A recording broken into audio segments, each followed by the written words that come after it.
गाओ तो कहीं गाओ दिखा। डीजे कमलेश के देखा के अपन फेस के कइले बारू तू चाहो।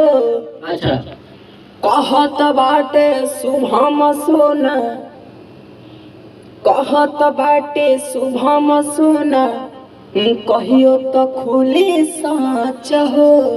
मने का डीजे कमलेश के डीजे कमलेश के देखा के अपन फेस के कइले बारू तू गच हो। अच्छा कहत बारे शुभम सोना, हाँ। कहियो तो खुली साच हो। इतना सुंदर बिया। हाँ अच्छा एकरा आगे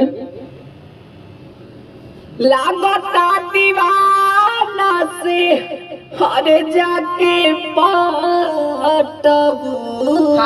फाटता ब्यास ठीक से भुजा खइले बानी होगे। मुझे अरे लागता दीवाना से हरे जाके पाटब। अच्छा दीवाना से पटी। हाँ तारा बस के नहीं खे लागता। मन तारा लायक नहीं खे कि तारा बस के नहीं खे। हम तो ओकरा एथी पे गावतानी ना, कथी को ओकरा पर गुस्सा होके गावतानी। अच्छा खिसिया के गावता खिसिया लो तू। हाँ खिसिया जाने कब सच हो के सच में। तो तनी गाओ तो भाई गो हाँ गा दे। गा दो तो तनी म्यूजिक पर गा दो तो आई आ जाओ।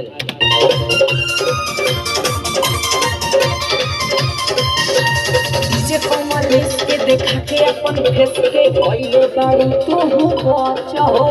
कहत बाटे शुभम सोना, कहिया ले छुपी सोचाओ। आओ भैया ए हो डीजे कमलेश के देखा के अपन फेस के कइले बारू तू बचाओ। कहत बाटे कि सोना राज, कहिया ले छुपी सोचाओ। लागताटिया बटू दीवाना से पटबू।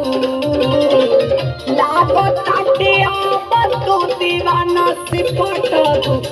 एके गो बाटी सामान के करा के बटबू। एके गो बाटी सामान के करा के बटबू। के तू छोड़ दो तारा ब्यास के ये कसरा गइल छोड़ जाना नहीं मन के ना कर दे भागो। ठीक है जाता नहीं घरे नहाए।